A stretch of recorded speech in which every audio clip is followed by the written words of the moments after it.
रामचंद्र भगवान की जय हो। श्री राधा रमण लाल की जय हो।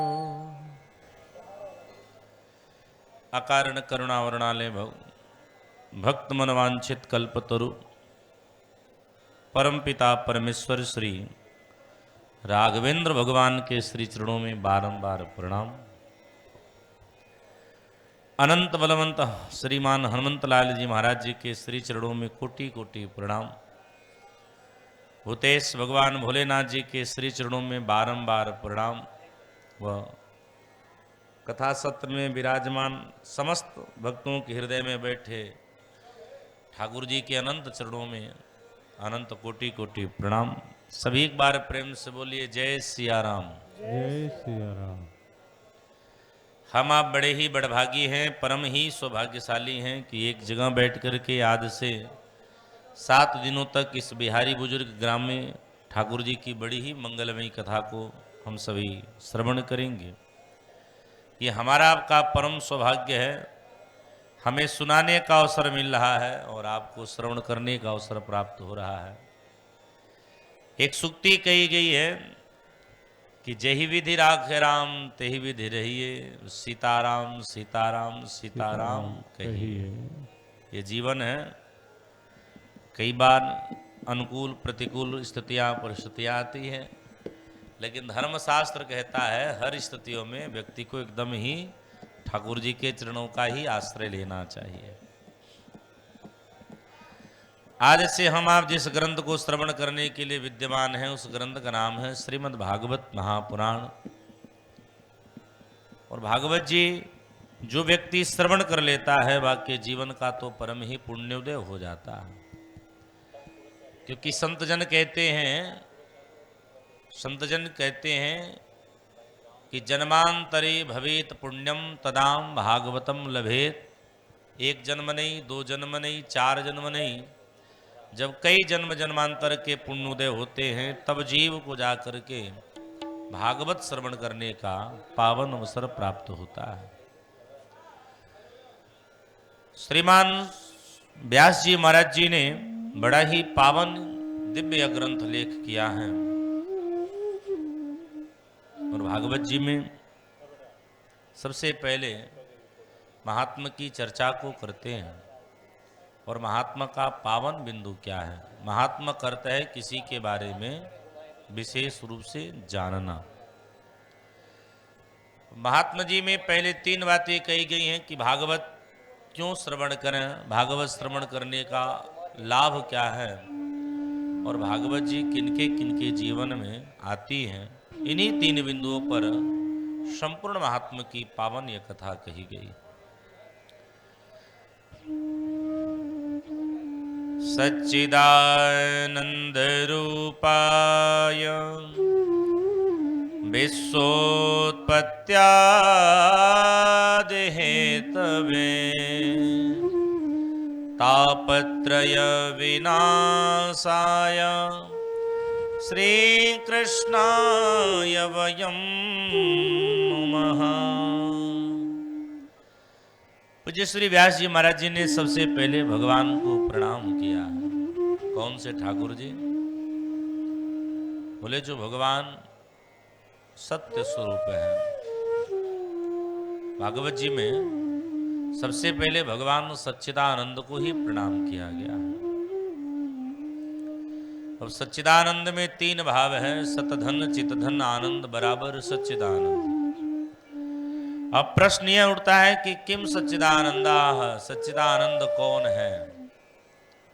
तब नाभाग जी महाराज कहते हैं कि सत कहिए जो बिन सत नाही, चित चैतन्य सकल घट माही, आनंद घट घट करे अनंदा, वाको नाम सच्चिदानंदा। सत कहिए अर्थात परमात्मा कैसे हैं? बोले परमात्मा जगत के पहले हैं, परमात्मा जगत के मध्य में हैं और अंत में जब जगत नहीं होता है तब भी परमात्मा ही केवल रहते हैं। भगवान कैसे हैं? बोले विश्वोत्पत्त्यादि हेतवे। ठाकुर जी करते क्या हैं? बोले भगवान विश्व की उत्पत्ति, विश्व का पालन और विश्व का संहार करते हैं। त्रिविध ताप का नष्ट कराने वाले हमारे परम पिता परमात्मा हैं। ऐसे परम पिता परमात्मा को हम बारंबार प्रणाम करते हैं। सब प्रेम के साथ बोलिए श्री कृष्णचंद्र भगवान की जय हो। नैमिषे सूतमासेन मभ्यवादय महामथिम् कथामृतरसा स्वाद कुशलः शौनको वव्रेत। पावन पुराण की कथा का आयोजन कलयुग के आरंभ में सबसे पहले हमारे शौनकादिक महात्माओं ने किया है। और ये कथा का आयोजन कहाँ हुआ है? नैमिषारण्य में। बड़ा ही पवित्र तीर्थ है।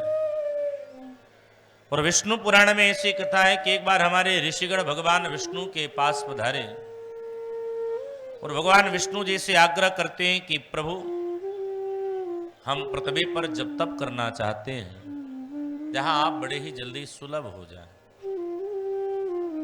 आप मिलोगे कहां? भगवान बोले, वैसे तो हरि व्यापक सर्वत्र समाना, प्रेम ते प्रगट हो ही मैं जाना।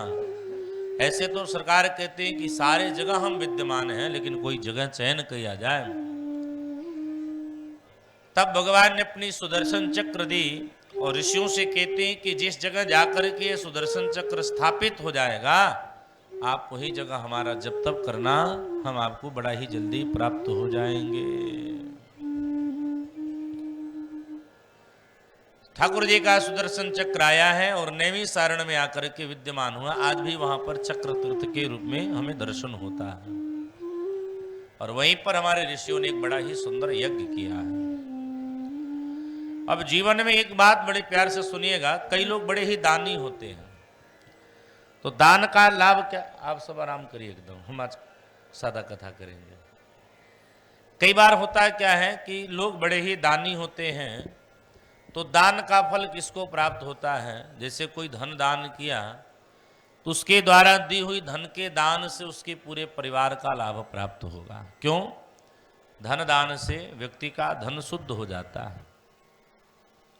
अब कई लोगों को आप लोगों ने देखा होगा कि कई लोग ठाकुर जी के बड़े ही मंगल भजन करते हैं, खूब राम राम जप करते हैं। तो जो व्यक्ति राम राम जप करता है वह व्यक्ति अपना स्वतः पूर्ण कल्याण कर लेता है। लेकिन अगर पूरे संसार का कल्याण करना है तब मनुष्य को क्या करना चाहिए? अगर पूरे संसार का कल्याण करना है तब मनुष्य को कथा का दान करना चाहिए। कथा का दान क्या है कि आपके द्वारा आयोजित कथा को जितने लोग श्रवण कर लेते हैं उन सबका कल्याण होता है और साथ में आपका पुण्य की वृद्धि हो जाती है और आप भगवान के बड़े ही लाडले हो जाते हैं। तो एक बार हमारे शौनकादिक महात्माओं ने विचार किया, यज्ञ तो हो रहा है, कथा किसके द्वारा सुनी जाए? तो इसी समय ऋषियों को एक महात्मा जी का दर्शन हुआ जिनकी उम्र मात्र 16 वर्ष है। नाम क्या है? श्री सूत जी महाराज। ऋषियों ने सूत जी को प्रणाम किया है, आसन बिछाई, जगह दिया। लेकिन जैसे सूत जी को आसन दिया गया तो सूत जी लजा गए। क्यों लजाए? क्योंकि सूत जी की उम्र कम है। तब हमारे शौनकादिक महात्माओं ने कहा, आपको लज्जित होने की जरूरत नहीं है। इस दुनिया में 3 लोग बड़े होते हैं और इन तीनों का सम्मान होना चाहिए। पहला कौन बड़ा है? आयुर्वृद्धिम, जो हमसे उम्र में बड़ा है वो हमसे बड़ा है, इसलिए उसका सदैव सम्मान करो। दूसरा कौन बड़ा है? बल वृद्धिम, जिसके पास हमसे ज्यादा बल है उसका सम्मान होना चाहिए। और तीसरा कौन है? बोले धन वृद्धिम, जो हमसे ज्यादा धनवान हो उसका सम्मान करिए। ये दुनिया में 3 लोग बड़े हैं, पहला आयु वाला, दूसरा बल वाला और तीसरा धन वाला। लेकिन इन तीनों से एक बड़ा होता है, वो कौन है? ते सर्वेपि ज्ञान वृद्धिम किंकरात् जिससे किंकराः। इन तीनों से एक बड़ा होता है जिसके पास भगवान नाम का ज्ञान है। और जिसके पास भगवान नाम का ज्ञान होता है उसके लिए उम्र का दोष नहीं होता है। वो चाहे उम्र में बड़ा हो चाहे उम्र में छोटा हो, लेकिन वो पूरे संसार में पूजित हो जाता है। क्यों? क्योंकि वो ठाकुर जी को जानने वाला होता है। श्रीमान सुत जी महाराज से शौनकादिक महात्माओं ने निवेदन किया है। अज्ञानध्वांत विध्वंस कोटि सूर्य समप्रभ सूताख्याहे कथा सारम मम कर्ण रसायनम भक्ति ज्ञान विरागाप्तो विवेको वर्धते महान माया मोह निरासश्च वैष्णवे क्रियते कथम। शौनकादिक महात्माओं ने कहा कि भैया हमारा ज्ञान कैसा, देखिए दो जीवन में दो प्रकार का अंधेरा होता है। एक अंधेरे से हम निपट सकते हैं, लेकिन अगर हमारे जीवन में दूसरा अंधेरा आ जाए तो उससे जल्दी निपटा नहीं जा सकता है। जैसे अभी रात्रि हुई है तो इससे हम लोग निपट लिए, हमने लाइट जला दी, ये रात्रि हमारी अंधेरा दूर हो गया। लेकिन जीवन में एक और अंधेरा आती है। क्या अंधेरा है? वह है अज्ञान की अंधेरा। वह हमें अंदर में ही वो अंधेरा हमें जकड़ी रहती है, वो जल्दी दिखलाई नहीं पड़ती है।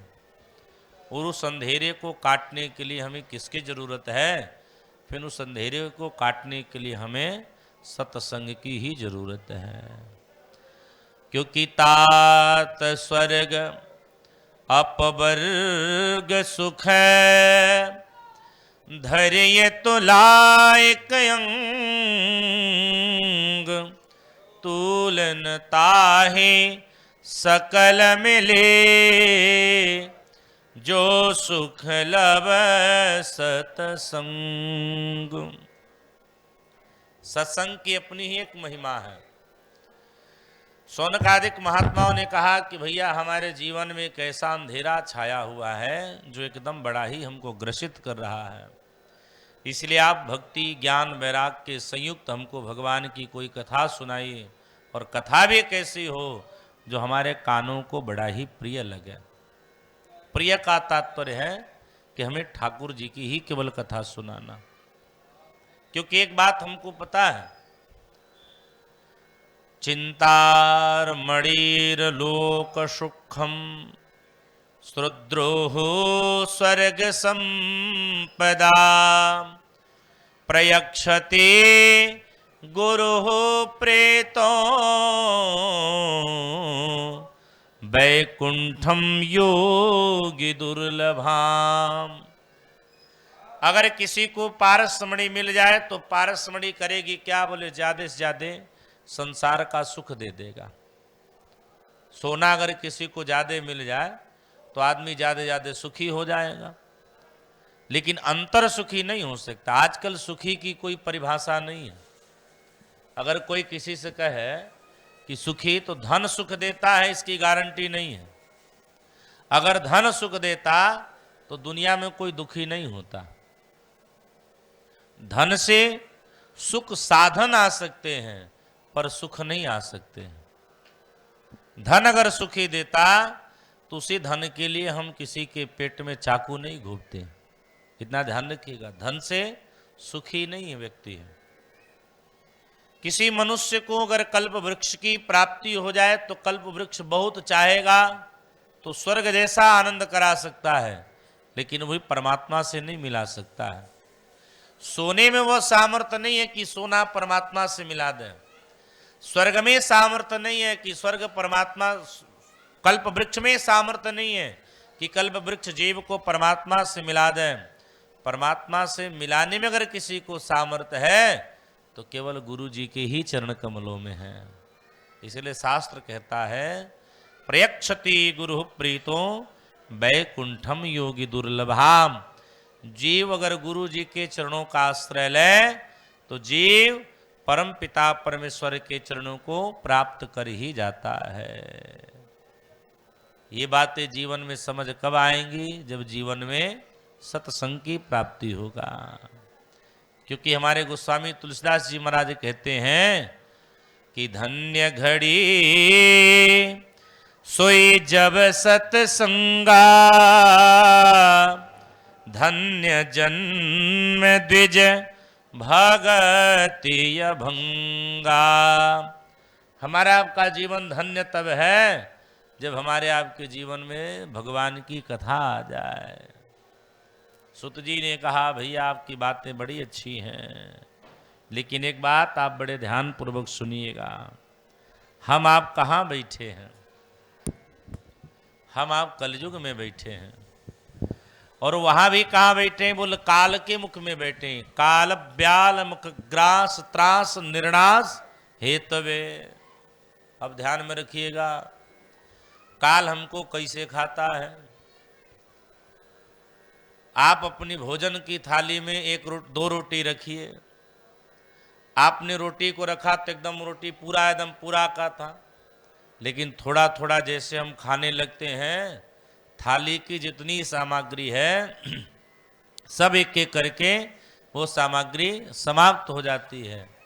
उसी प्रकार काल भी हमको एक एक दिन खाता है, हर पल हमको खा रहा है। इसीलिए तो हमारे संतों ने कहा है कि कलिकाल कोठार लिए फिरता, तन कोमल चोट झिली न झिली। रट ले हरि नाम हरि रसना, कल प्रात को जान खिली न खिली।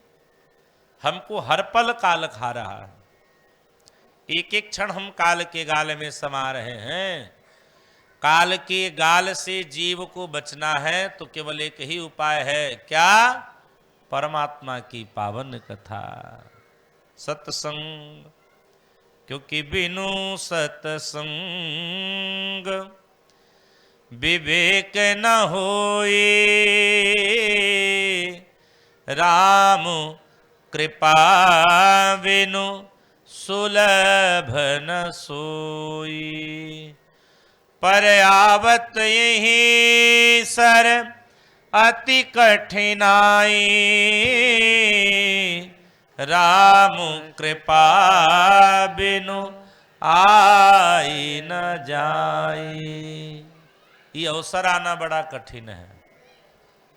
कल तो हमको जैसे आपसे हमारी बात हुई तो लगा ये अवसर इनके जीवन से जा रहा है, लेकिन हमारे पांडे जी एकदम दृढ़ शक्ति के रखिए रहे। हमने कहा अगर संभव हो तो आगे करिए, बोले नहीं गुरुजी, बड़े भाग्य से ऐसा अवसर प्राप्त हुआ है और सामंजस्य रख करके, और देखिए आज जीवन में कथा का भी अवसर प्राप्त हो गया। जीवन में धन मिलना सरल है, जीवन में पुत्र आना सरल है, जीवन में पत्नी का होना सरल है, लेकिन जीवन में सबसे कठिन चीज क्या है? जीवन में सबसे कठिन चीज है परमात्मा की प्राप्ति कर लेना। 2-4-10 मिनट बैठ करके परमात्मा को सुन लेना, यही जीवन की सबसे बड़ी श्रेष्ठता है, और यही हमारा उत्तम भी समय है, और यही जल्दी आता नहीं है। हमारे संतजन कहते हैं कि ये तस्मात् परम किंचन मनः शुद्ध्येन विद्यते, जन्मांतरे भवेत पुण्यम तदा भागवतम लभेत। एक जन्म नहीं, अरे बाबू हंसते रहिए, एक जन्म नहीं, 2 जन्म नहीं, 4 जन्म नहीं, 10 जन्म नहीं, कई जन्म जन्मांतर के जब पुण्योदय होते हैं तब जाकर के भागवत कथा का अवसर आता है। भागवत कथा का अवसर ऐसे नहीं प्राप्त होता। बंधुओं बड़े प्यार से सुनिएगा, भागवत धन का विषय नहीं है, भागवत भाग्य का विषय है। धन अगर भागवत का विषय होता तो परीक्षित से पहले हमारे देवराज इंद्र मुक्ति पा जाते। क्योंकि देवराज इंद्र ने भागवत को तौल रखी। और एक बात ध्यान से सुनिएगा, दुनिया में ऐसा कोई यजमान में सामर्थ्य नहीं है जो भागवत की दक्षिणा दे सके। भागवत क्या है? बोले भागवत तो भाव पुष्प का विषय है। जीवन में अमृत से ज्यादा क्या बहुमूल्य होगा? सुत जी महाराज कहते हैं कि जिस समय सुखदेव जी महाराज परीक्षित जी महाराज जी को भागवत सुनाने के लिए तैयार बैठे, उसी समय देवराज इंद्र भी अमृत कलश लेकर के पधारे हैं। और देवराज इंद्र ने श्रीमान सुखदेव जी को प्रणाम किया है कि सुकम नत्वा बदन सर्वे स्वकार्य कुशलः सुरा सुधा कथा सुधा प्रयच्छस्व गृहेत्यैव सुधामिमाम्। देवताओं ने प्रणाम किया और प्रणाम करके कहते हैं कि महाराज हम आपकी कथा को सुनने आए हैं। सुखदेव जी ने कहा तो बैठ करके सुन लीजिए, कथा तो आरंभ ही हो चुका है। देवताओं ने कहा महाराज हम ऐसे कथा नहीं सुनेंगे। तो बोले हम कथा की दक्षिणा दे करके कथा सुनेंगे, हम कथा खरीदना चाहते हैं, हम चाह रहे हैं कि यह कथा आप मेरे लिए स्पेशल कहिए, इसके बदले में हम आपकी उचित दक्षिणा भी देंगे, जो होगा कथा का मोल हम वो मोल लगा देंगे। सुखदेव जी ने कहा क्या मोल लगाओगे? देवताओं ने कहा हम स्वर्ग का बहुमूल्य रत्न अमृत आपको दे रहे हैं, यह अमृत आप परीक्षित जी को पिला दीजिए और कथा अमृत आप हमको पिला दीजिए। अब तो सुखदेव जी हंसने लगे, बोले जय हो, ठग जाने ठग ही की भाषा, खग जाने खग ही की भाषा। भैया हमसे ही ठगनी विद्या लगाने आए हो। हमारे नजर में तुम्हारा अमृत कैसा है? बोले कांच के टुकड़े के जैसा है। जैसे कांच का टुकड़ा हीरे की बराबरी नहीं कर सकता है, वैसे तुम्हारा अमृत हमारी कथा की बराबरी नहीं कर सकता है। और गौर से सुनिएगा कि यही सरयावत अति कठिनाई, राम कृपा बिनु आव न जाए। ये कठिन समय है भैया, कथा सबके नहीं मिलत है। जी बहुत बड़ा बड़भागी होता है ना, वही के जीवन में कथा आती है। और एक बात ध्यान से सुनिएगा, कथा एक ऐसा सरल साधन है जिसके द्वारा हम भगवान को बड़ी सरलता से प्राप्त कर सकते हैं। कथा बड़ी ही सरल साधन है, जिस साधन से हम लोग परमात्मा को जल्दी से प्राप्त कर लेते हैं। सुखदेव जी ने देवताओं का उपहास उड़ा करके वापस कर दिया। सारे देवता ब्रह्मा जी के पास जाकर के शिकायत करते। ब्रह्मा जी ने कहा चिंता मत करो, 7 दिन की बात है, हम देखेंगे 7वें दिन का निर्णय है। और जैसे सुखदेव जी के द्वारा सुनाई हुई कथा को सुनकर के परीक्षित जी का 7वें दिन बड़ा ही परम मोक्ष प्राप्त हुआ, तो ब्रह्मा जी चकित हो गए। राज्ञो मोक्षम तथा विक्षम पुरा धातापि विस्मृतः, सत्यलोके तुला बंध्वा तुलयत साधनांजयः। ब्रह्मा जी भी चकित हो गए भैया। और ब्रह्मा जी महाराज जी ने ब्रह्मलोक में धर्म की तराजू बांधी। एक पालने पर भागवत की पोथी को रखा है और एक पालने पर ब्रह्मलोक के सुख को रखा है। लेकिन ब्रह्मा जी ने क्या देखा कि भागवत के सामने संसार का सारा सुख फीका पड़ गया है।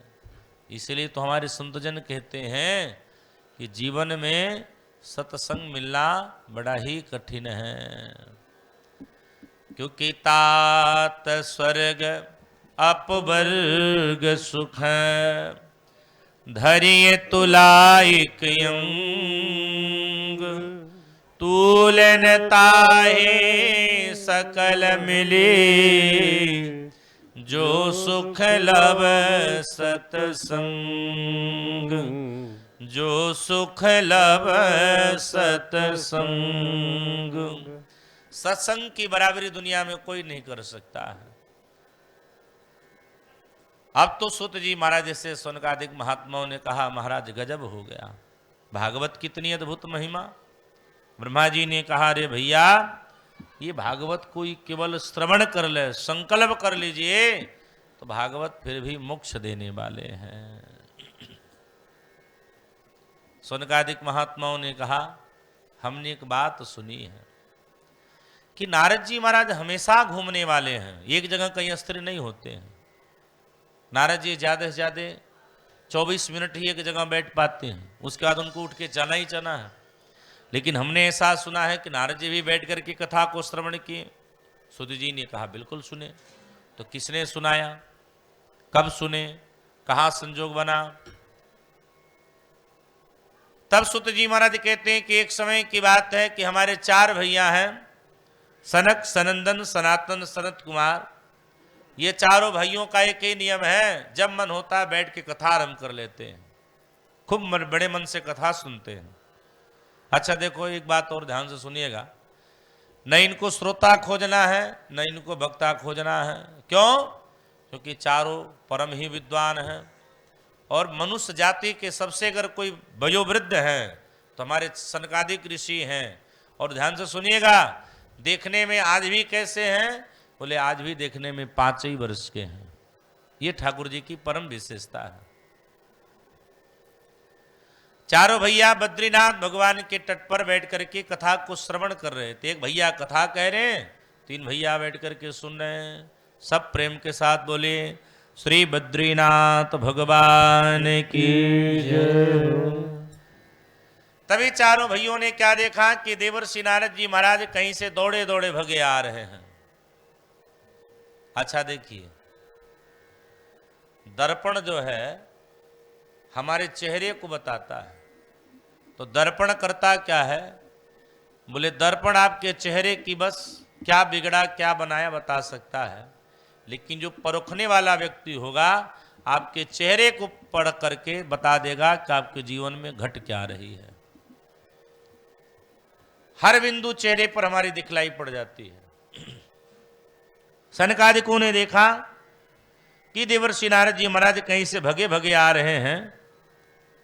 तब सनकादिकों ने देवर्षि नारद जी से कहा कि कथम ब्रह्मदीन मुखा कुतश्चिंता तुरो भवान त्वरितम गम्यते कुत्र कुतश्चागमनम तबाह। हे नारद जी, आप कहाँ से आ रहे हो और आप कहाँ जाओगे? आकर के बैठिए, क्या बात है?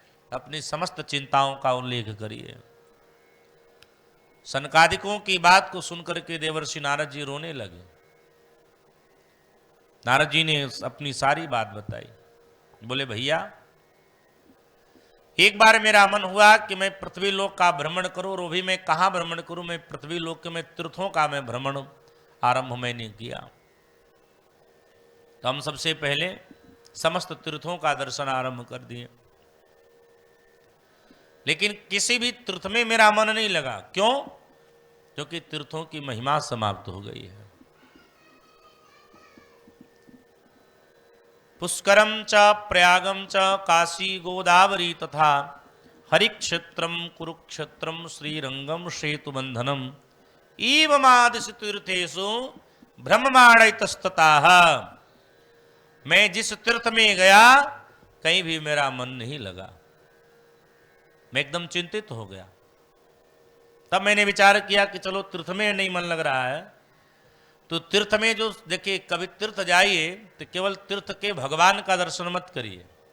आप कभी भी तीर्थ जाइए, जैसे आप हमारे अयोध्या हैं तो केवल अब लोगों ने ये मन में ठान लिया है कि अयोध्या चले गए, हनुमान जी के दर्शन हो गए, कनक बिहारी जी के दर्शन हो गए, राम लला के दर्शन हो गए, दशरथ महल श्री धनुषधारी भगवान के दर्शन हो गए, सरयू मैया के दर्शन हो गए। लोग कहते हैं हमारी अयोध्या हो गई। नहीं नहीं, आप कभी किसी तीर्थ में जाइए तो केवल तीर्थाधिपति का दर्शन मत करिए, तब बोले तीर्थ में रहने वाले संतों का भी दर्शन करिए, क्योंकि अब मुहि भरोसे हनुमंता,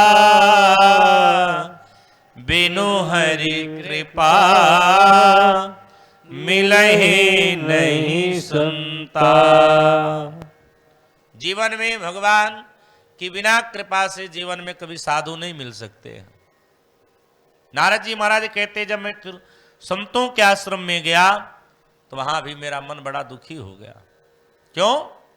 क्योंकि संत भी अब भटक गए हैं। अच्छा, एक बात प्यार से सुनिएगा, हम लोग साधु का सम्मान क्यों करते हैं? क्योंकि जिनके लिए हम लोग दिन रात मरते हैं, साधु उसी को छोड़ चुके हैं। हम लोग किसके लिए मर रहे हैं? बोले हम लोग बेटा बेटी के लिए मर रहे हैं, मकान बनवाने के लिए मर रहे हैं। हमारी जमीन को एक बित्ता हथिया ले हम लोग कत्ल करने को तैयार हो जाते हैं। क्योंकि साधु करते क्या है? बोले साधु सबसे पहले यही मोह माया छोड़ते हैं। लेकिन ये मोह माया छोड़ करके भी अगर वो संत दोबारा इसी मोह माया में पड़ जाए, फिर उन्हें संत बनने का तात्पर्य क्या है? नारद जी महाराज कहते हैं कि जैसे मैं संतों के आश्रम में गया तो वहां से भी मैंने क्या देखा कि संत भी अपने मार्ग से भटक गए। अब तो मैं जोर जोर से चिल्लाने लगा। मेरा मन हुआ कि चलो थोड़ा गृहस्थों के यहाँ भी देखा जाए। तो गृहस्थों के यहाँ तो और मैंने एक समस्या देखी। क्या देखे? कि तरुणी प्रभुता गे हैं, श्याल को बुद्धिदाई कह, कन्या विकृणो लोभा, दंपति नाम चकलनकन।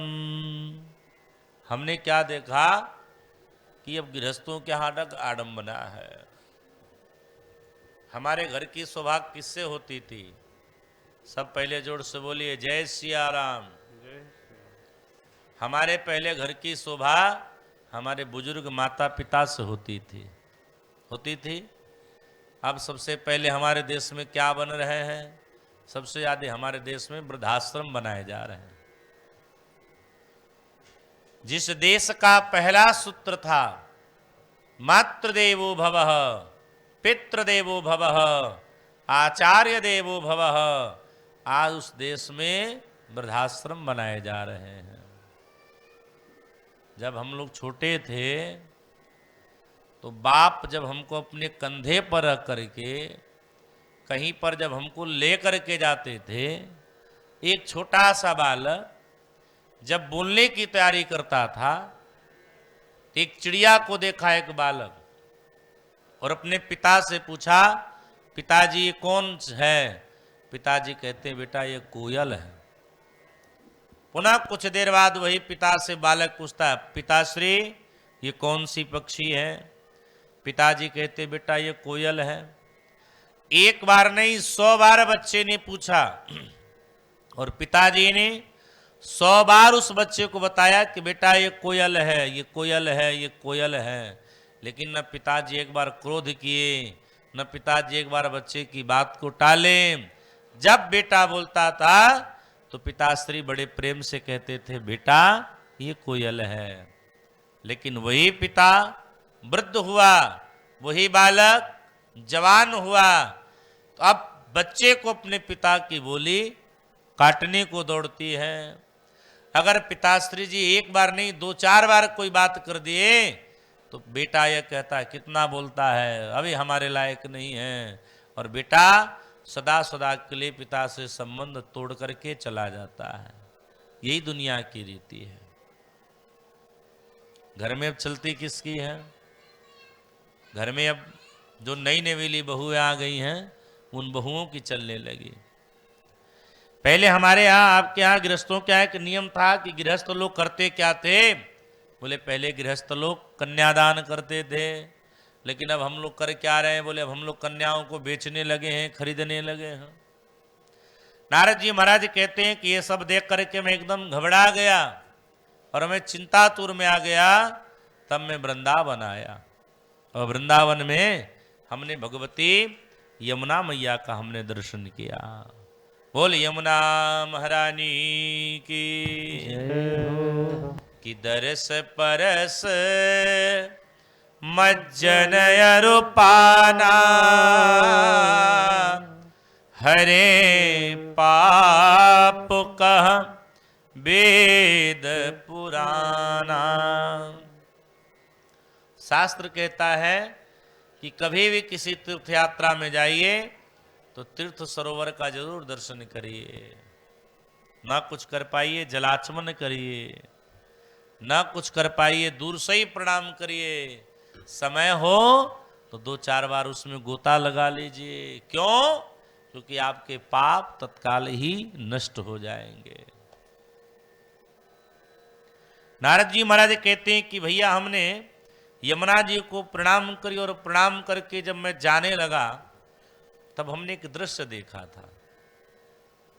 एक युवती बार बार अपनी छाती पीट करके रो रही है। पास में उसके कुछ पुरुष, 2 पुरुष लेटे हैं, बार बार उन पुरुषों को वो जगा रही है। 2-4 स्त्रियां उस युवती को सांत्वना दे रही हैं कि बहन धैर्य धरो, सब परमात्मा की कृपा है। लेकिन युवती बार बार चारों तरफ बड़ी ही विह्वल होकर के देख रही है। हमने जब देखा हमने अपनी मार्ग बदल दी। लेकिन उस युवती ने जब हमको देखा तो वह युवती हमको जोर जोर से लगी है बुलाने कि भो भो साधु क्षणम तिष्ठ मच्चिंतामपि नाशय दर्शनम तव लोकस्य सर्वथा गहरम परम। वह युवती हमको जोर जोर से लगी बुलाने कि हे महाराज जी एक पल रुक जाइए, एक क्षण रुक जाइए, हमारे चिंताओं को दूर कर जाइए। हम रुके। हमने कहा क्या बात है, तुम कौन हो, तुम्हारा नाम क्या है, ये पुरुष कौन है, ये स्त्रियां कौन है, तुम इतनी जोर से रो क्यों रही हो। तब उस स्त्री ने अपना परिचय बताया। उस स्त्री ने कहा कि महाराज मेरा नाम भक्ति है, अहम भक्ति रीति ख्याता इमो में तनयो मतौ ज्ञान वैराग्य नामानौ काल योगे न जर्जरौ। मेरा नाम भक्ति है। ये सोने वाले पुरुष कोई और नहीं, मेरे बेटे हैं। एक का नाम वैराग्य है और एक का नाम ज्ञान है। ये स्त्रियां कोई और नहीं है, गंगाध्यास सरित सेवा मत सेवार्थ समागता है। ये स्त्रियां कोई और नहीं है, ये स्त्रियां गंगा आदि पवित्र नदियां हैं जो स्त्री बन करके हमारी सेवा के लिए आई हैं। लेकिन मन को बड़ा दुख है। मेरा जन्म द्रविड़ देश में हुआ है, मेरा लालन पालन कर्नाटक प्रदेश में हुआ। कई बार हमको अपमान और कई बार सम्मान उठाना पड़ा। वो देश था महाराष्ट्र। और जैसे मैं गुजरात गई मैं एकदम बूढ़ी हो गई। इसका भाव क्या है? द्रविड़ कहते किसको हैं? सह द्रव्य भूतः इति सह द्रविड़ः। जो जल्दी से द्रविड़ भूत हो जाए, तो हमारे यहाँ द्रविड़ देश कहते हैं हृदय को। भक्ति जब भी प्रकट होती है हृदय से ही प्रकट होती है। पांडे जी के हृदय में भगवान प्रवेश न करते तो यहाँ कथा आरंभ नहीं हो पाती। क्यों? क्योंकि भक्ति यहीं से आरंभ होती है। भक्ति का जन्म स्थान ही हृदय है। भक्ति बढ़ती कैसी है? हम कदापि बिहारी बुजुर्ग में आकर कथा नहीं कर पाते। अगर हम गोरखपुर राम जानकी नगर में कथा न की होते डॉक्टर श्री लालजी मिश्र जी के यहाँ, तो हम कदापि यहाँ न आ पाते। भक्ति का वर्धापन कान के द्वारा होता है, इसलिए कर्नाटक प्रदेश को कान कहा गया है। कई बार भक्ति ने कहा कि हमारा सम्मान, कई बार हमारा अपमान हुआ। तो अपमान और सम्मान होता कहाँ है? बोले महाराष्ट्र में। महाराष्ट्र का अर्थ है मन।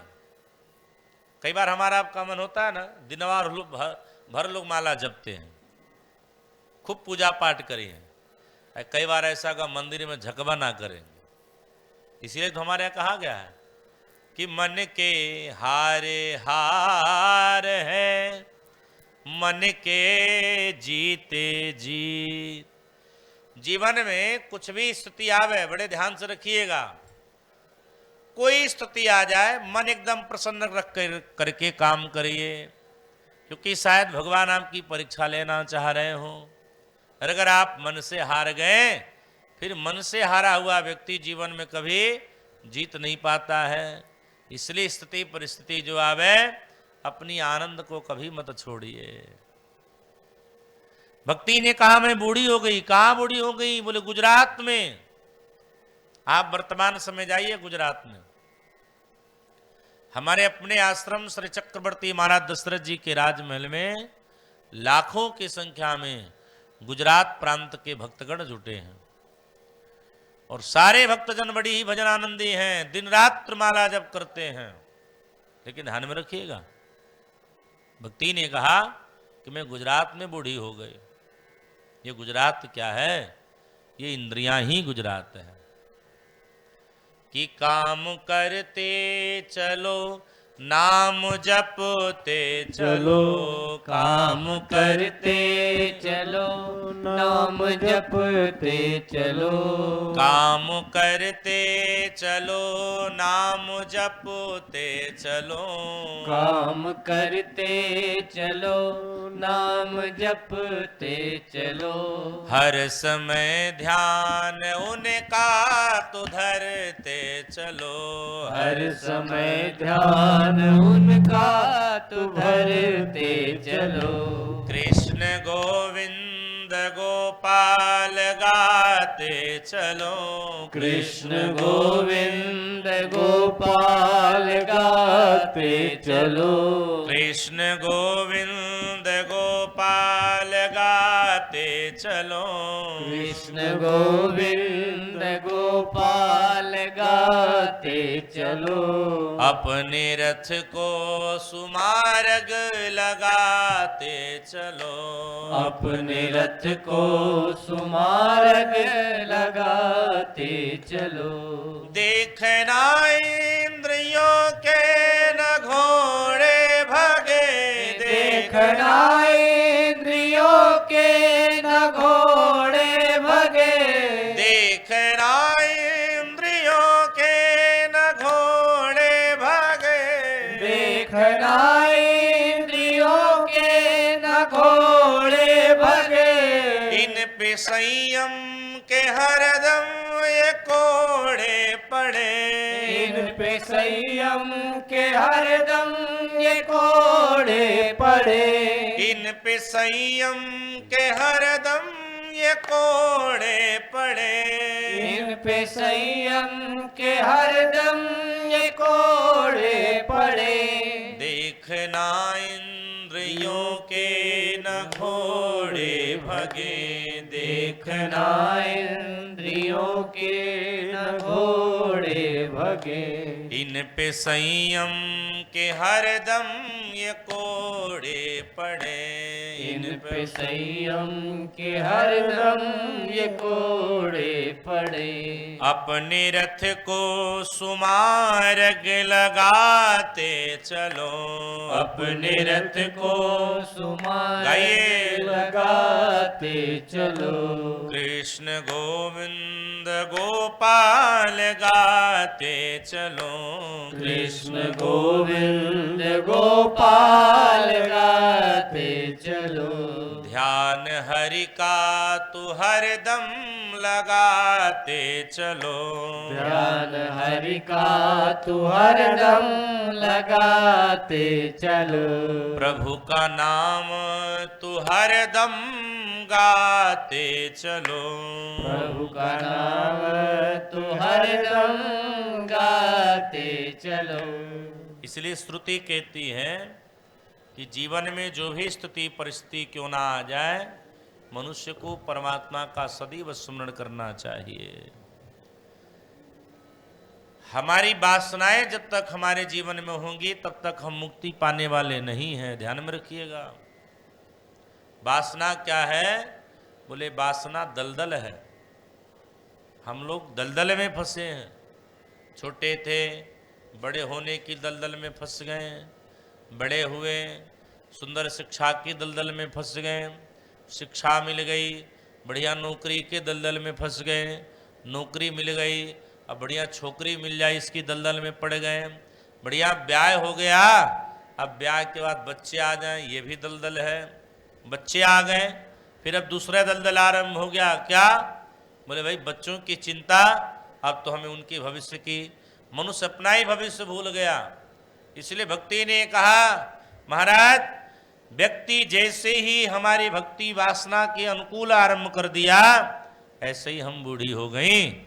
इसलिए आप हमारा जल्दी से कल्याण करो, नहीं तो इदम स्थानम परित्यज्य विदेशम गम्यते मया, मैं ये भारत देश छोड़ करके विदेश चली जाऊंगी। नारद जी महाराज कहते हैं हम तुमको जाने नहीं देंगे। भक्ति ने कहा हे महाराज, परीक्षित जी महाराज जी को कलयुग का उसी समय वध कर देना चाहिए जिस समय कलयुग आया। नारद जी कहते तुम नहीं समझ पाओगे, कलयुग में जो गुण है वो गुण किसी युग में नहीं है। सतयुग में क्या प्रधान था? सतयुग के लोग तपस्वी होते थे। सतयुग में क्या प्रधान था? तपस्या प्रधान था। त्रेता में क्या प्रधान था? बोले त्रेता में यज्ञ प्रधान था। क्या प्रधान था? यज्ञ प्रधान था। आई द्वापर, द्वापर में क्या प्रधान हुआ? बोले द्वापर के लोग तपस्वी भी थे और यज्ञ करने वाले भी थे। लेकिन कलयुग में अलग ही प्रधान है। क्या प्रधान है? कि यत् फलम नास्ति तपसा न योगेन समाधिना तत्फलम लभते सम्यक कलौ केशव कीर्तना। कलयुग में क्या है? बोले कलयुग में भगवान का कीर्तन ही प्रधान है। इसलिए कलयुग में नाम गाइए, जितना हो सके उतना परमात्मा का नाम गाइए। आप भले ही किसी तीर्थ में ना जा पाइए, कहीं ना जा पाइए, कुछ ना कर पाइए, लेकिन ध्यान में रखिए परमात्मा का नाम खूब गाइए। ये बड़ा अनमोल खजाना है। किसी राज्य में एक राजा रहता था अपनी परिवार के साथ। उस राजा के राज्य में जितने लोग थे सब के सब बड़े ही भजनानंदी थे, सब भजन करते थे, खूब नाम जप करते थे। रानी भी उतनी बड़ी दानी थी, उतना ही वो रानी भी भजन करने वाली थी। एक राजा को छोड़ करके कोई भगवान का नाम नहीं जपता था, लोग ऐसा जानते थे। रानी बार बार प्रयास करती थी कि राजा कम से कम श्री राम जय जय राम कह दे, पर राजा कभी नहीं कहता था। एक दिनांक की बात है कि राजा रानी एक पास सो रहे थे, रात के 12 बजे, और अचानक राजा के मुख से एक नाम निकला, श्री राम जय जय राम। श्री राम गाइए राम जय जय राम। श्री राम जय जय राम। श्री राम जय जय राम। श्री राम जय जय राम। श्री राम जय जय राम। श्री राम जय जय राम। श्री राम जय जय राम। श्री राम जय जय राम। श्री राम जय जय राम। राम श्री राम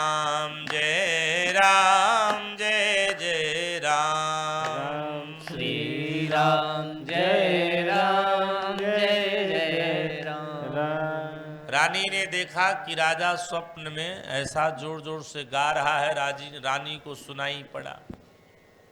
अब तो रात्रि के 12 बजे रानी ने अपने मंत्री को बुलाया, बोले इधर आओ।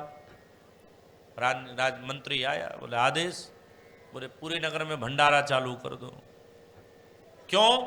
रानी ने कहा इससे तुमको मतलब नहीं है।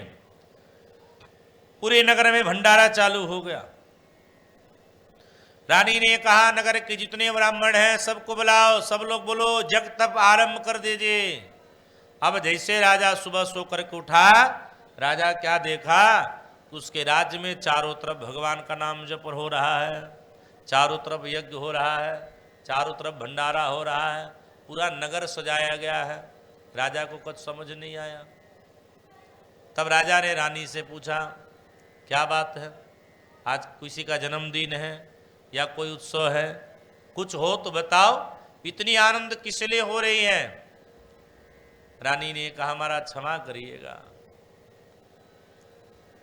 ब्याह भय बरस 20 हुए, कबहू जपैना नाम। रानी ने कहा कि हमारा आपका विवाह हुए 20 वर्ष हो गया, लेकिन हम आज तक कभी आपके मुख से भगवान का नाम नहीं सुने। आज आप सपने में गा रहे थे, लेकिन वो हमको सुनाई पड़ रहा था। राजा ने कहा हम क्या गा रहे थे? रानी ने कहा आप एक ही नाम गा रहे थे, श्री राम जय राम जय जय राम। अब तो रानी ने जैसा इस प्रकार कहा, राजा पागल हो गया। राजा धड़ाम से नीचे गिर पड़ा। राजा ने कहा रानी तुमको पता नहीं है, तुम लोग जोर जोर से गाते थे, ये नाम मैं हर पल गाता था, यही तो नाम हमारा खजाना था। अब तुमने हमारे खजाने को ही लूट लिया।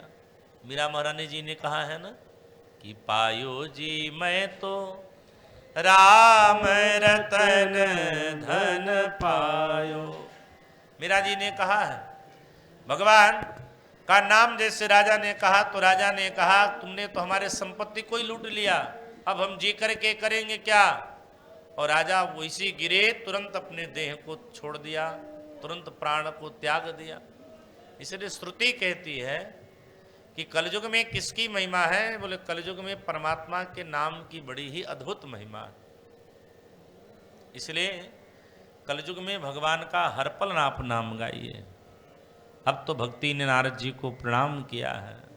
बड़ी सुंदर श्लोक में भक्ति ने नारद जी को प्रणाम किया है कि जयति जगति माया यस्य कायाधवस्ते वचन रचन मेकम केवलम चाक्यलय्यै ध्रुव पदमपि यातो यत कृपा तो ध्रुवोयम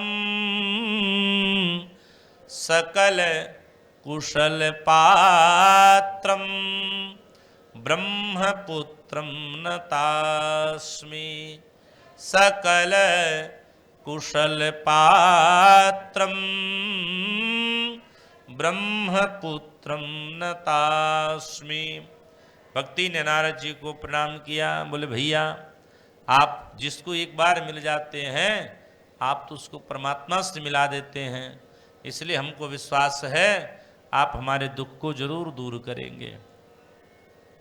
नारद जी ने भक्ति से कहा कि चिंता मत करिए कि वृथा खेदयसे बालो अहो चिंता तुरा कथम श्री कृष्ण चरणाम भोजम स्मरम दुखम गमिष्यति।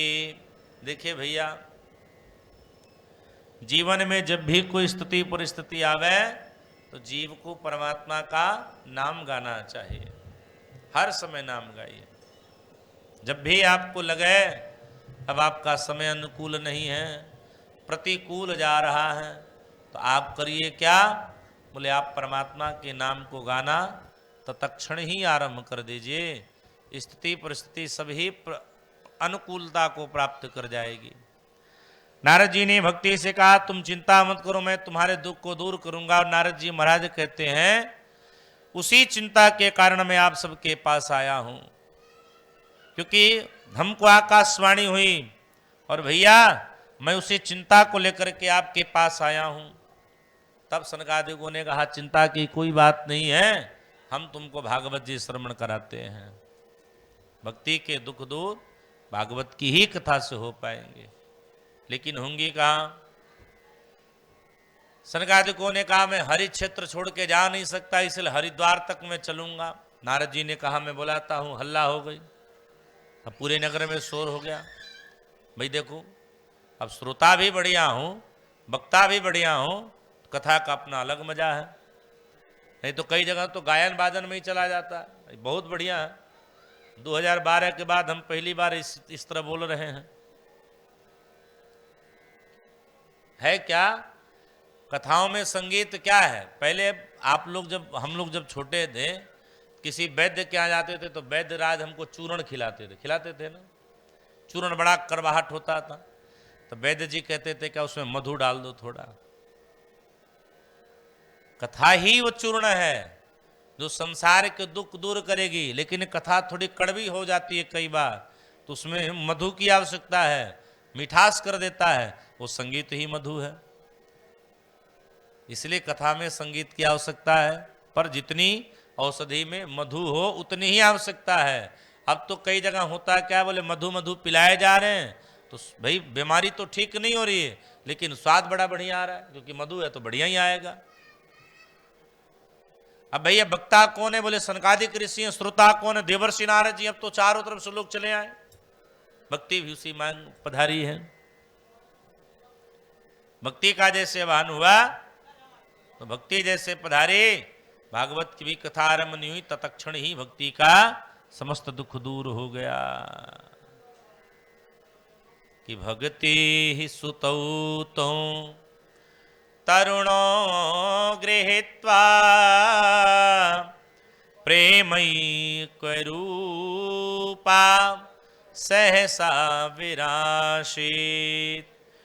श्री कृष्ण गोविंद हरे मुरारे नाथेति नामानि मुहुरु बदंती।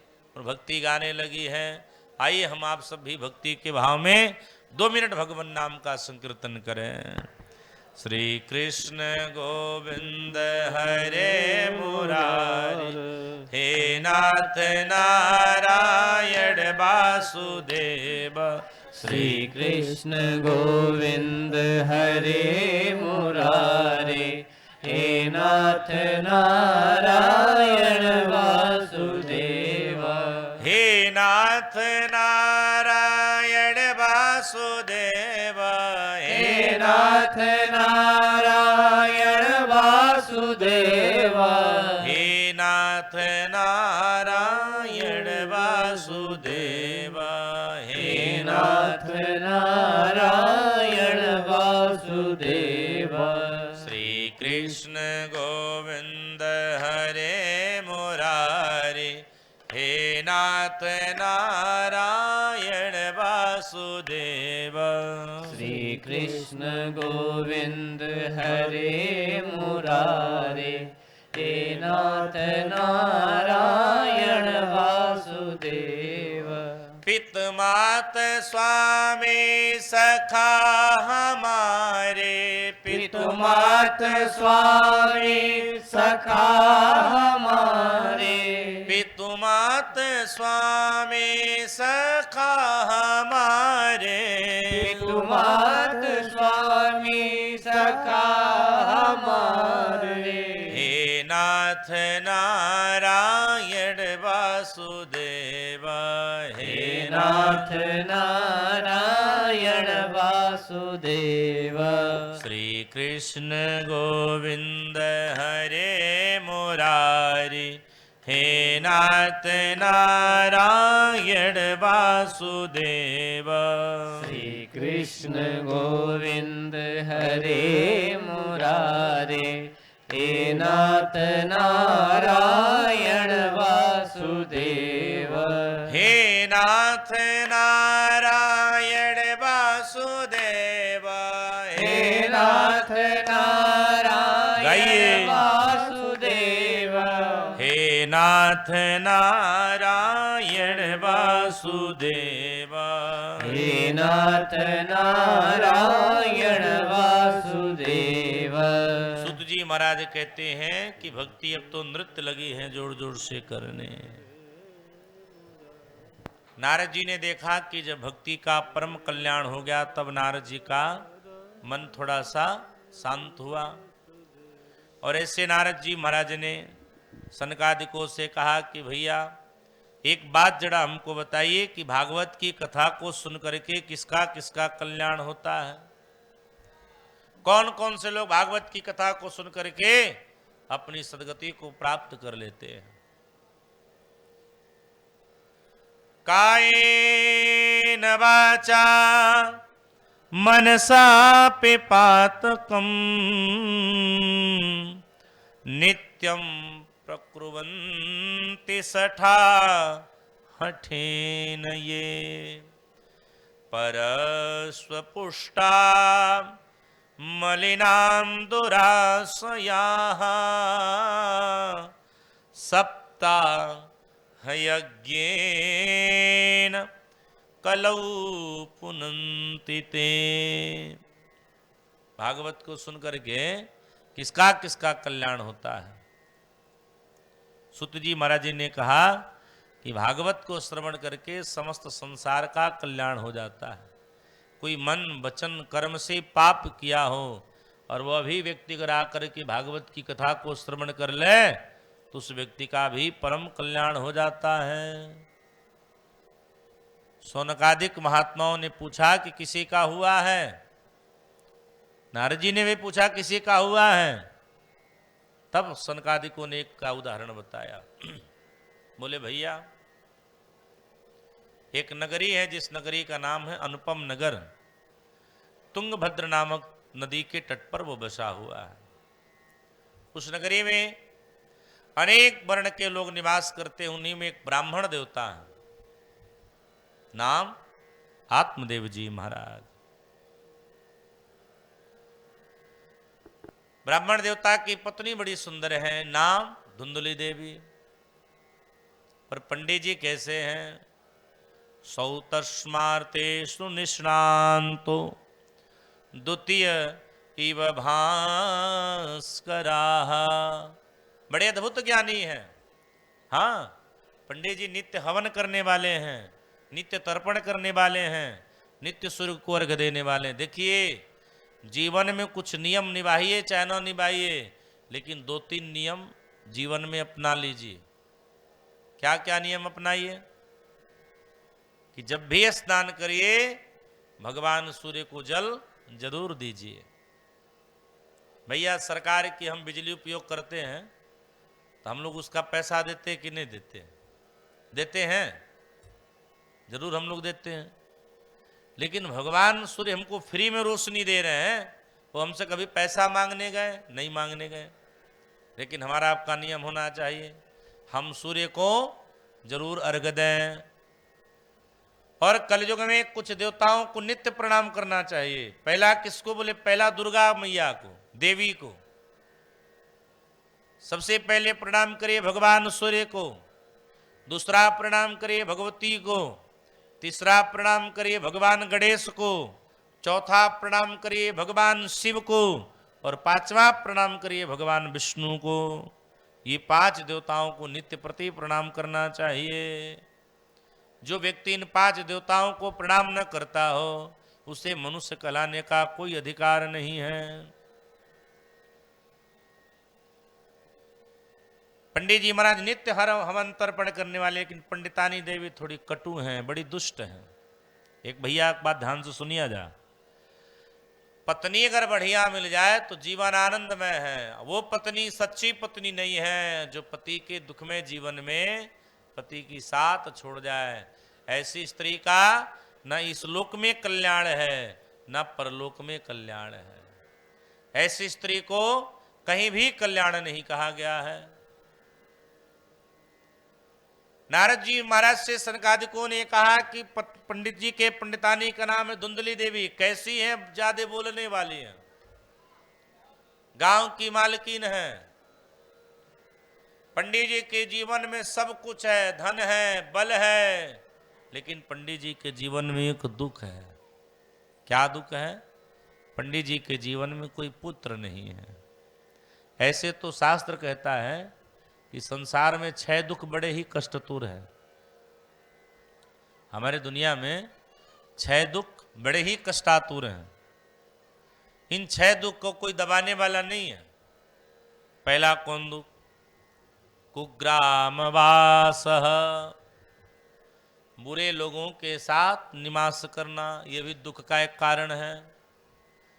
दूसरा कुलहीन सेवा, और कुलहीन व्यक्तियों की सेवा करना, अर्थात जो मांसाहारी हो, व्यभाचारी हो, चोरी करने वाला हो, ब्राह्मण वध करने वाला हो, ऐसे लोगों की सेवा करना। कुभोजनम, तीसरा दुख क्या है? बुरा भोजन, मांस खाना, शराब पीना, ये भी दुख का कारण है। क्रोध मुखे च भार्या, और चौथा दुख क्या है? पत्नी हो लेकिन क्रोधी हो, ऐसी पत्नी का, यह भी दुख का एक कारण है। पांचवा दुख मूर्खाश्च पुत्रा, बेटा हो लेकिन मूर्ख पैदा हो, तो ऐसा बेटा भी दुख का ही कारण होता है। और छठा सबसे बड़ा दुख है क्या? विधवा च कन्या, पिता के सामने जब बिटिया विधवा हो जाती है, पिता के ऊपर एकदम विपत्ति आ जाती है। ये 6 दुख संसार के बड़े ही कष्टातुर हैं। पंडित जी महाराज के जीवन में सब है, न पुत्रो नापि पुत्री ततश्चिंता तुरो भृषाम, लेकिन पंडित जी के जीवन में पुत्र नहीं है, इसका दुख उनको हमेशा था। एक बार इस दुख से दुखी होकर के पंडित जी महाराज नगर के बाहर निकले और आत्महत्या करने के प्रयास से पंडित जी महाराज एक जंगल में गए। तो पंडित जी को चलते चलते प्यास लग गई, तो पंडित जी पानी पीने के लोभ में एक सरोवर के किनारे गए। तो बैठ करके जब पानी पी लिए तो सरोवर के उस छोर पर पंडित जी ने एक साधु को देखा जो परमात्मा का स्मरण कर रहे थे। देखिए, नीति कहती है कि जब जीवन में कभी साधु मिल जाए तो अपना विपत्ति बता देना चाहिए, साधु से नहीं छुपाना चाहिए, गुरु से कोई बात नहीं छुपानी चाहिए। आपकी नजर में कोई अगर श्रेष्ठ ब्राह्मण हो, उस ब्राह्मण से अपनी बात नहीं छुपानी चाहिए, अपने योग्य व्यक्ति से बात नहीं छुपानी चाहिए। पंडित जी महाराज महात्मा के चरणों को पकड़ करके लगे हैं जोड़ जोड़ से रोने। महात्मा जी ने कहा, रो क्यों रहे हो, दुख का कारण क्या है, हमको जरा विस्तृत बताइए। पंडित जी बोले, सब दुख है भाई, आंगन बहुत बड़ा हो पर उसमें किसी की किलकारी न गुजे तो ऐसे आंगन का क्या मतलब, मकान बहुत बड़ा हो कोई दिया न जलाने वाला हो तो ऐसे मकान का क्या मतलब। पंडित जी महाराज ने कहा, उसी प्रकार हमारे जीवन में कोई पुत्र नहीं है। साधु जी ने कहा, बहुत बढ़िया, बेटा किसी को सुख नहीं देता है। बेटा क्या है? बोले, बेटा मीठा जहर है जो धीरे धीरे हमको मारता है। बेटे को स्वीट पॉइजन कहा गया, मीठा जहर भैया। यही के लिए सब लोग परेशान हैं। हमारे जेब से कोई 10 रुपया निकाल ले तो हमारा सबसे बड़ा शत्रु हो जाएगा। तो हमारे मरने के बाद बेटा हमारी सारी संपत्ति हड़प लेता है। इससे बढ़िया जहरवाद और कौन होगा।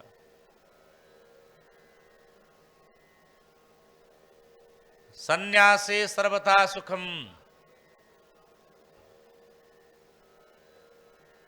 प्रेम से बोलिए जय सिया राम। देवी जी, एक तो बड़ा मन लगा के हम कथा कह रहे हैं, ऊपर से आप लोग बतियाएंगे तो फिर हमको बंद ही करना पड़ेगा। हम पांडे जी का सम्मान कर रहे हैं तो आप लोग शांत बैठिए।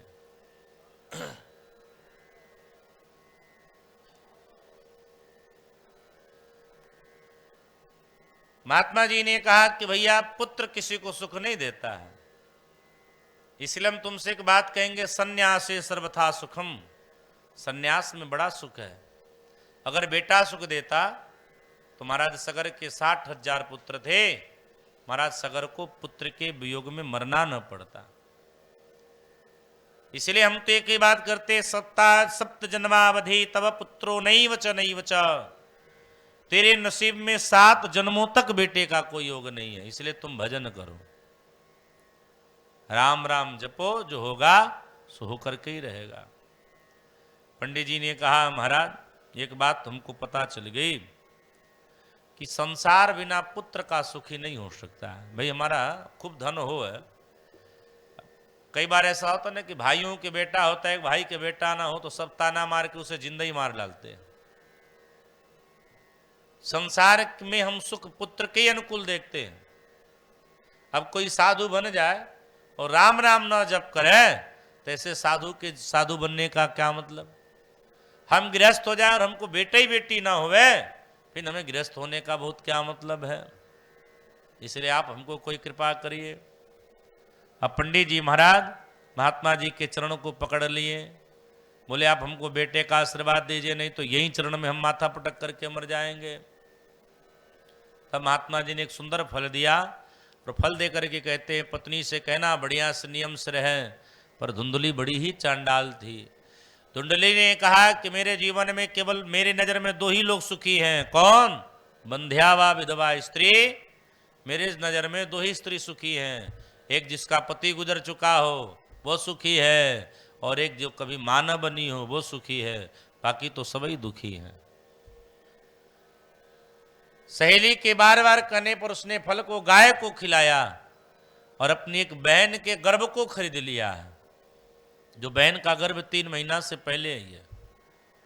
दुनिया वालों के घर में 9 महीने पे बधाई होती है, लेकिन पंडित जी के घर में 6 महीने पे ही बधाई बच गई। जो बेटे को खरीदा है उसी का नाम रखा है धुंधुकारी, और गौ को जो फल खिलाई है 9 महीने के बाद गैया ने भी एक सुंदर मनुष्याकार पुरुष को जन्म दिया। उस बालक का नाम पड़ा है श्रीमान गोकर्ण जी महाराज।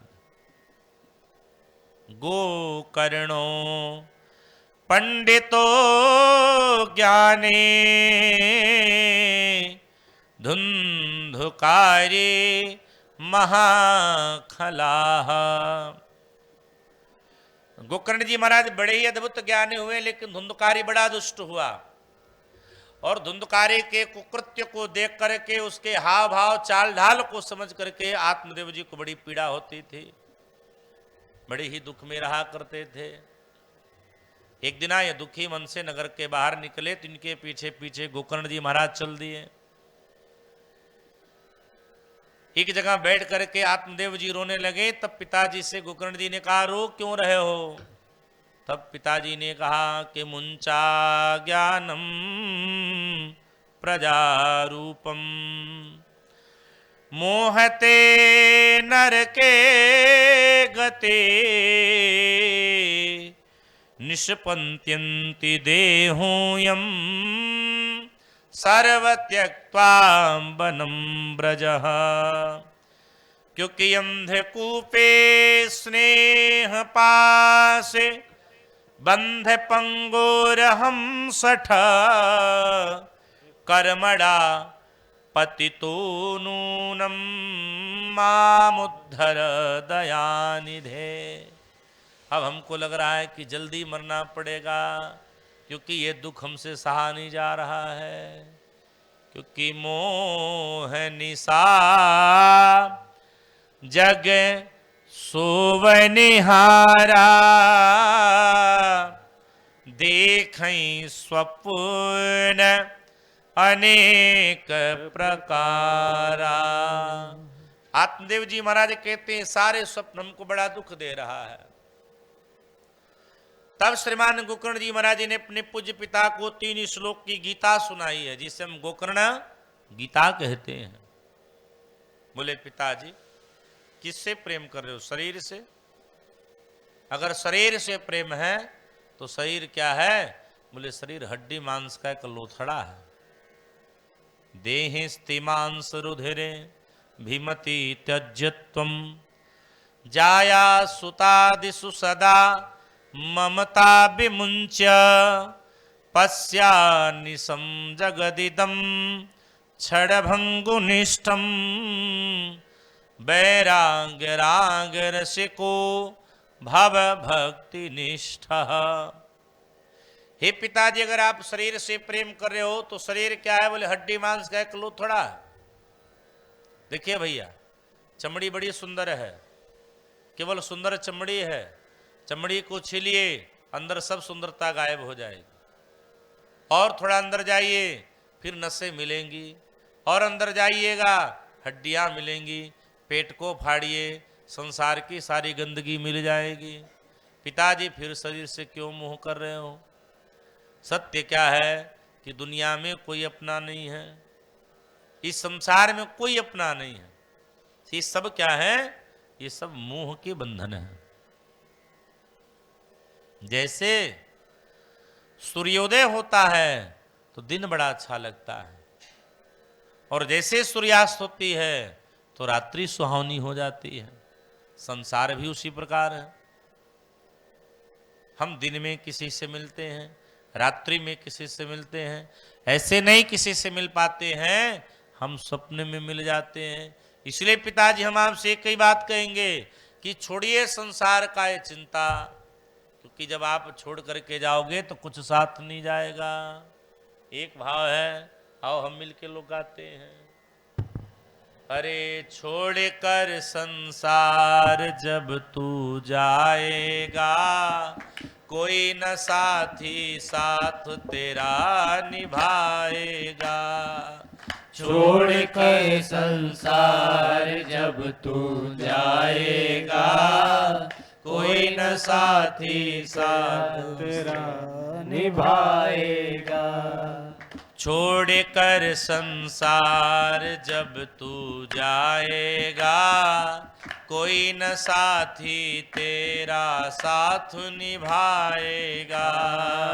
छोड़ कर संसार जब तू जाएगा, कोई न साथी तेरा साथ निभाएगा।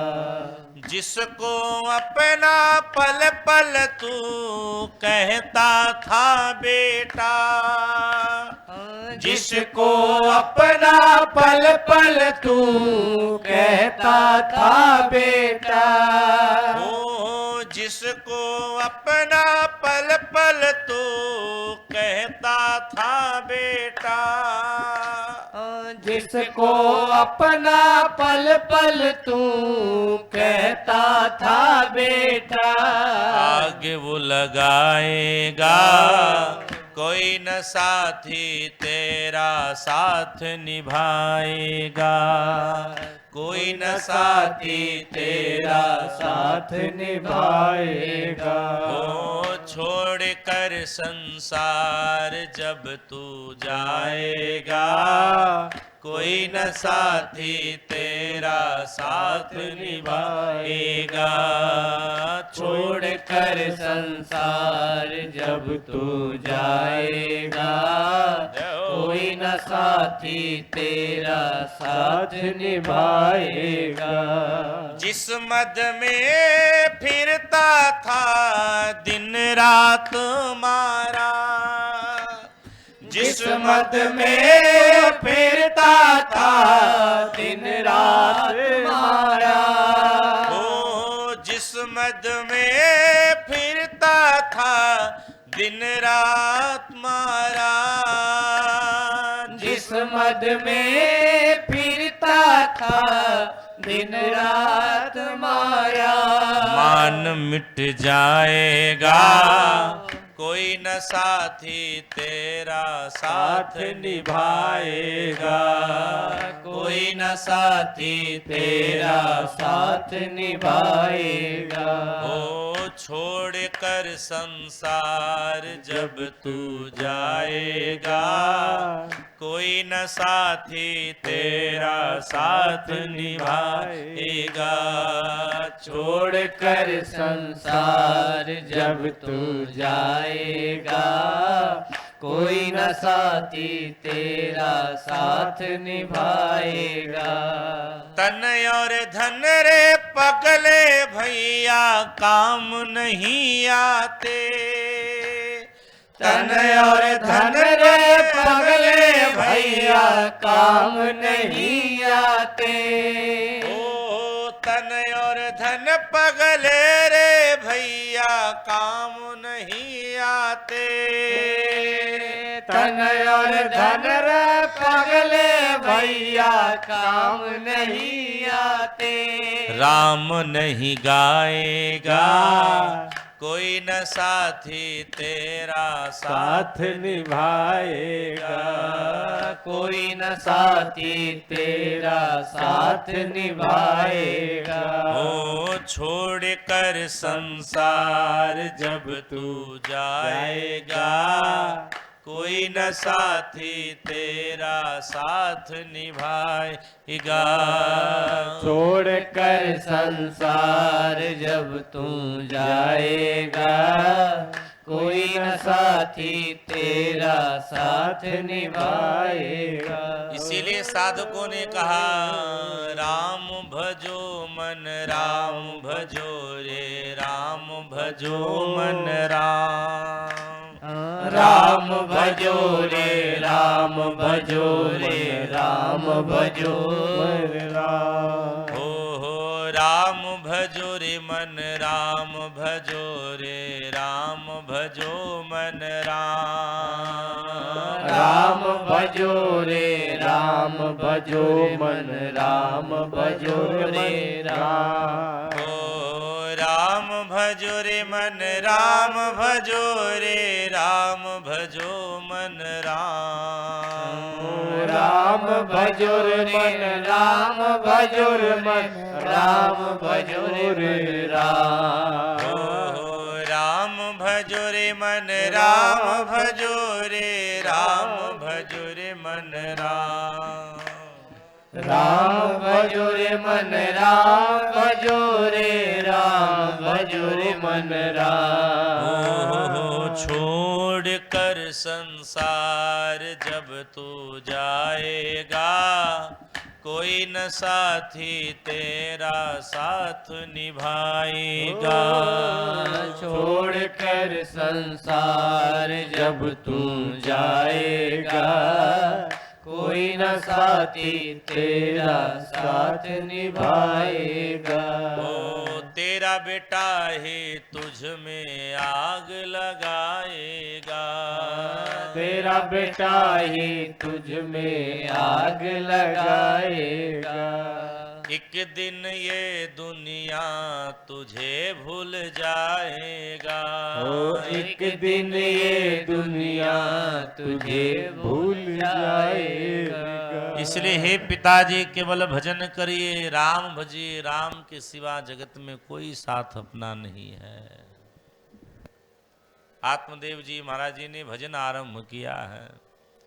गोकर्ण जी महाराज जी ने तीर्थयात्रा आरंभ की। इधर धुंधकारी 5 वेश्याओं के साथ रहने लगा और एक दिन इसकी मैया कुआं में कूद करके आत्महत्या कर ली। 5 वेश्याओं ने एक दिन धुंधकारी का वध कर दिया। वध करके उसके मृतक शरीर को उसके आंगन में ही दफना करके चलती बनी। कुछ समय के बाद गोकर्ण जी महाराज जब तीर्थयात्रा से वापस लौटे तब धुंधकारी ने अपना रूप दिखलाया। गोकर्ण जी ने कहा तुम कौन हो? तब उसने कहा अहम भ्राता तुदीयोस्मिन् धुंधकारीति नामतः स्वकीये नैव दोषेण ब्रह्मणत्वं नाशितं मया। मैं तुम्हारा बड़ा भाई हूँ, मैं बड़ा पीड़ा में हूँ, आप हमारे कष्ट को दूर करिए। गोकर्ण जी ने कहा कि हमने तेरे लिए गया जी में श्राद्ध किया है। तुम दर्थ तुम गया पिंडो मया दत्तो विधानतः तत्कथम नैव मुक्तो से मयाश्चर्यमिदं महता। गोकर्ण जी ने कहा हमको तो आश्चर्यचकित हो रहा है कि हमने विधि विधान के साथ तुम्हारे लिए हमने गया जी में पिंडदान किया और तुम्हें मुक्ति नहीं मिली, पिताजी को तो मिल गई। उसने कहा भैया गया श्राद्ध सतैर नापे मुक्तिर्मे न भविष्यति। हम इतने बड़े पाप किए हैं, आप गया जी में 100 बार पिंडदान करोगे तो भी हमारा कल्याण होने वाला नहीं है, इसलिए कोई दूसरा उपाय करिए। तब धुंधकारी से गोकर्ण जी महाराज जी ने कहा अच्छा तुम शांत रहो, सुबह कोई उपाय करूंगा। तब सुबह भगवान सूर्य ने आदेश किया कि धुंधकारी का अगर तुम उद्धार चाहते हो तो तुम भागवत का आयोजन करो। फिर भागवत का आयोजन हुआ, सारे लोग तो सुखपूर्वक बैठ गए, पर धुंधकारी का जब आह्वान हुआ तो कहाँ बैठे, कोई जगह नहीं था। तीक बांस थी जिसमें 7 गांठ था, ऊपर के भाग में आराम से बैठ गया और बड़े प्रेम के साथ लगा है कथा सुनने। पहले दिन की जब कथा विश्राम हुई तो पहला गांठ फटा, सड़क के नीचे आया। एक एक करके 7वें दिन की जैसे कथा विश्राम हुई तो 7 गांठ फट गई, नीचे आया दिव्य रूप धारण करके और धुंधकारी ने अपने भाई को प्रणाम किया और प्रणाम करके कहता है भैया हमारा बड़ा सौभाग्य है कि धन्याम भागवतीम वार्ता प्रेत पीड़ा विनाशिनी।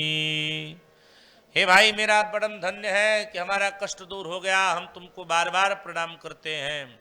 और देखते देखते देवरूप पधारे हैं और देवताओं ने धुंधकारी को विमान में बैठाया, अपने लोक लेकर के गए।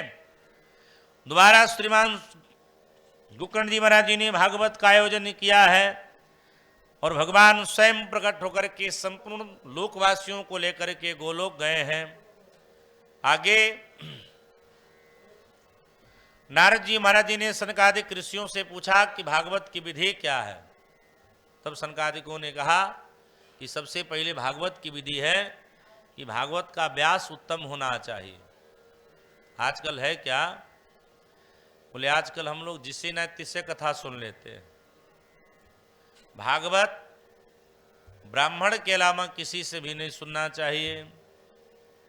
और भी भागवत अगर सुनना मोक्षप्रद मनोरंजन की दृष्टि से सुनना है तो स्त्री के मुख से सुनिए, लेकिन अगर मोक्षप्रद सुनना है तो शास्त्र कहता है भागवत स्त्री के मुख से कभी भी नहीं सुननी चाहिए। स्त्री के द्वारा सुनी हुई भागवत जीवन को कल्याण कर नहीं सकती है। क्यों?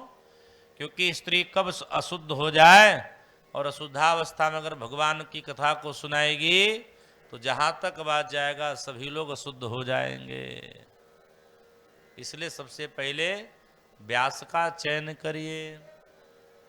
यहां तो बड़ा विधि कहा गया है, काला न हो, अंग भंग न हो। अब ये बातें कह दोगे तो भी समस्या हो जाएगी।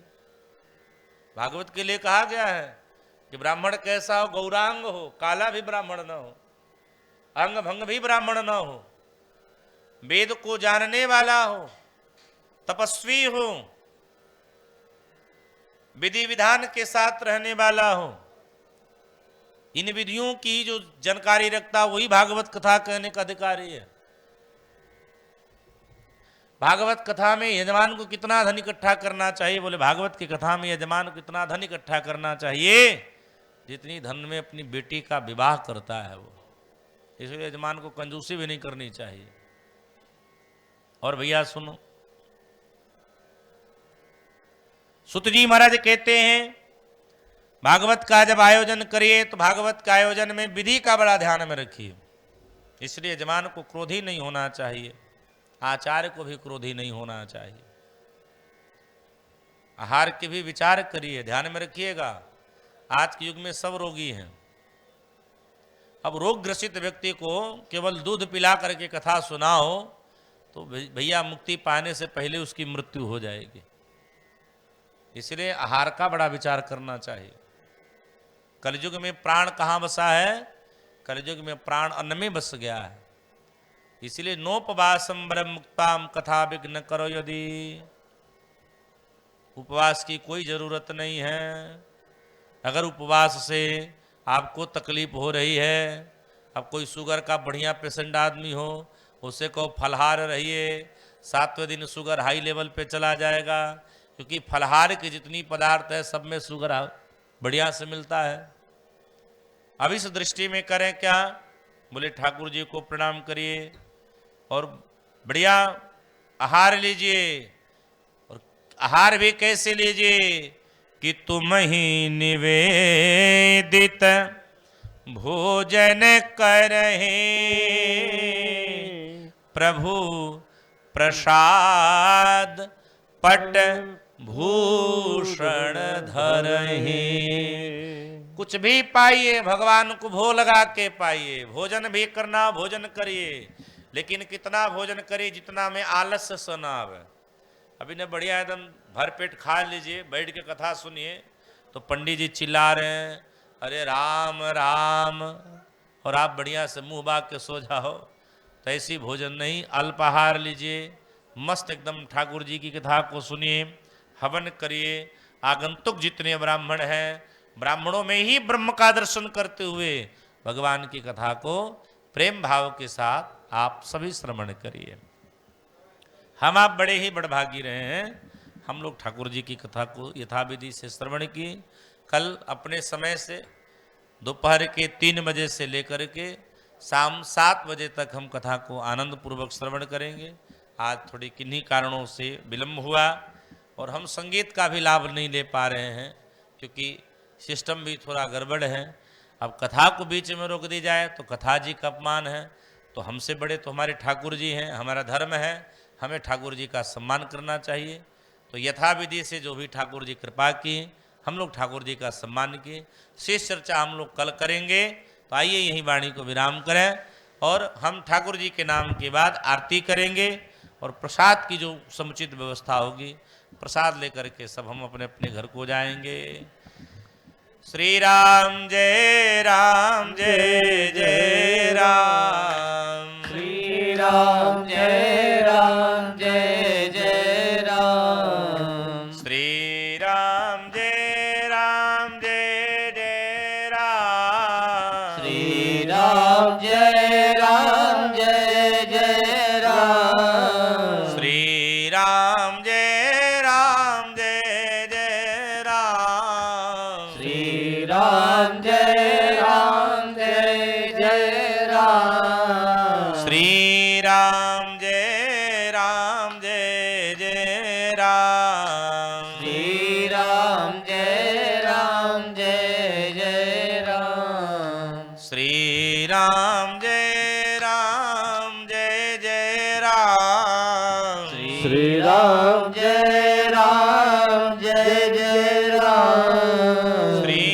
राम जय राम जय जय राम, श्री राम जय राम जय जय राम, भज ले रे मन राधे श्याम, भज ले रे मन राधे श्याम, भज ले रे मन राधे श्याम, भज ले रे मन राधे श्याम, श्री राम जय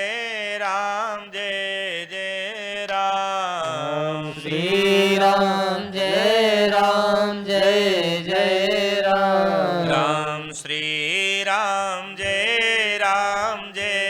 जय राम, श्री राम जय राम जय जय राम, बोले श्री सीतारामचंद्र भगवान की जय हो। श्री राधा रमण लाल की जय हो। श्रीमद् भागवत महापुराण की जय हो। लड्डू गोपाल भगवान की जय हो। श्री यजमान जी महाराज की जय हो। समस्त पांडे परिवार की जय हो। अपने अपने माता पिता की जय हो। जय जय सीताराम, जय जय राधे श्याम, नमः पार्वती पतये हर हर महादेव। सभी लोग अपने स्थान पे खड़े हो जाइए। आइए।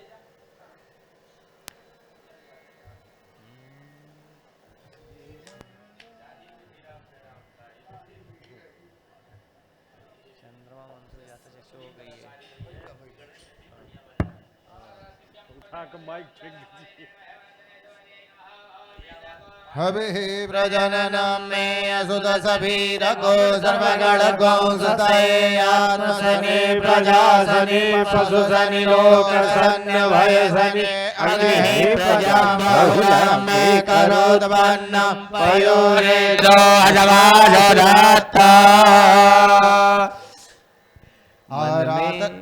मन में बसा कर तेरी मूर्ति उतारूं है गिरधर तेरी आरती।